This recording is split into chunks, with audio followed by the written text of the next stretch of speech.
Shalom saudara-saudara yang berharga di mata Allah. Semoga saudara semua berada dalam keadaan sehat dan baik-baik saja, dan kiranya kebaikan serta kemurahan Allah senantiasa mengikuti kita di sepanjang hidup kita. Saudaraku, pemazmur berkata agar kita merenungkan firman Tuhan siang dan malam agar kita berbahagia. Jadi, pagi ini kita akan bersaat teduh lagi untuk merenungkan firman Tuhan. Mari kita mempersiapkan hati dengan berdoa.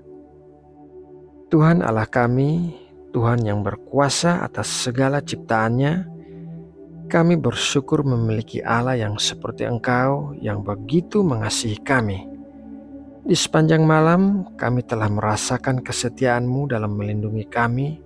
Di pagi hari kami telah menerima kebaikan-Mu berupa kesehatan pada tubuh kami. Terima kasih Bapa karena masih memberikan nafas hidup bagi kami. Saat ini kami mau berdoa bagi saudara-saudara kami yang sedang mengalami pergumulan hidup. Kiranya tangan-Mu yang penuh kasih dan kuasa Engkau julurkan untuk menjamah dan menolong saudara-saudara kami. Kiranya Engkau menguatkan yang lemah, menyembuhkan yang sakit, membuka jalan bagi yang membutuhkan jalan. Terima kasih ya Bapa. Pagi ini kami mau bersaat teduh untuk menerima berkat firman-Mu. Ajarilah kami ya Bapa tentang jalan-jalan-Mu dan kehendak-Mu bagi kami. Berikanlah kami hikmat dan pengertian agar dapat mengerti apa yang kami dengarkan. Terima kasih Bapa. Dalam nama Tuhan Yesus kami berdoa. Amin. Saudara yang terkasih di dalam Tuhan Yesus, saat ini ada beberapa aliran keagamaan dan motivator yang mengajarkan bahwa manusia bisa menjadi Tuhan bagi dirinya sendiri. Aliran ini disebut New Age Movement yang muncul mulai pertengahan abad ke-20.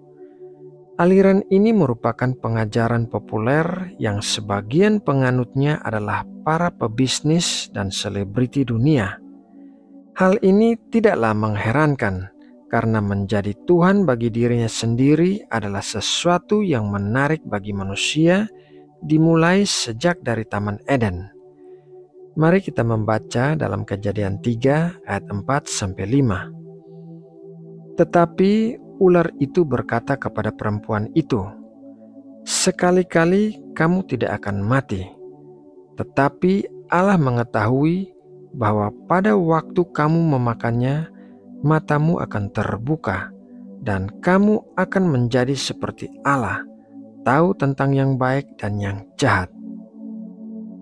Menjadi Tuhan bagi dirinya sendiri adalah tipuan terakhir ular yang akhirnya membuat Hawa memakan buah pohon pengetahuan tentang yang baik dan yang jahat.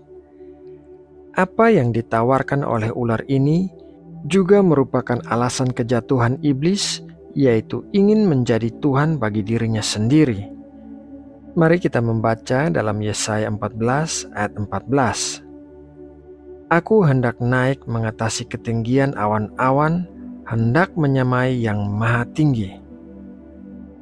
Hal yang paling menarik tentang menjadi Tuhan bagi dirinya sendiri adalah kemerdekaan untuk tidak berada di bawah kekuasaan orang lain, atau dalam hal ini di bawah kekuasaan Tuhan. Dengan demikian, bisa melakukan apa yang ingin dilakukannya tanpa harus mempertanggungjawabkannya kepada kuasa yang lebih tinggi. Saudara yang terkasih di dalam Tuhan Yesus, kita perlu menyadari bahwa diri kita adalah ciptaan dan hanya ada satu pencipta, yaitu Allah.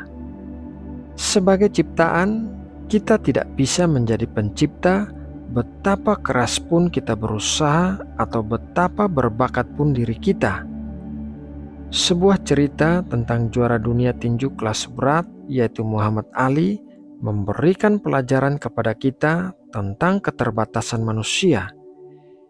Diceritakan bahwa Muhammad Ali sedang berada di pesawat terbang dan tidak mengenakan sabuk pengaman. Saat pesawat hendak terbang, Pramugari mendekati Muhammad Ali dan memintanya dengan sopan untuk memakai sabuk pengamannya. Muhammad Ali menjawab pramugari itu bahwa Superman tidak membutuhkan sabuk pengaman. Pramugari itu kemudian menjawab bahwa Superman juga tidak membutuhkan pesawat terbang karena Superman bisa terbang sendiri. Sebagai manusia, kita bukanlah Superman yang bisa terbang, melihat menembus tembok, dan memiliki kekuatan super. Kita adalah manusia yang memiliki keterbatasan, meskipun Tuhan menciptakan kita dengan kapasitas yang luar biasa. Tuhan adalah satu-satunya Tuhan dan tidak ada yang lain selain Dia. Tuhan berada dalam kelasnya sendiri dan tidak ada satupun yang bisa menandingi Dia. Tidak ada kata-kata atau gambaran yang bisa mendeskripsikan Tuhan seutuhnya, karena Dia adalah Allah yang luar biasa. Iblis sudah mendapatkan pelajaran tentang hal itu pada saat ia memberontak dari Allah dan hendak menyamai Allah. Iblis dilemparkan dari sorga dan menunggu waktunya menerima penghukuman yang kekal. Ingin menjadi Tuhan bagi diri sendiri akan membuat seseorang menjadi pengikut iblis, dan dengan demikian akan berakhir juga menerima penghukuman yang kekal.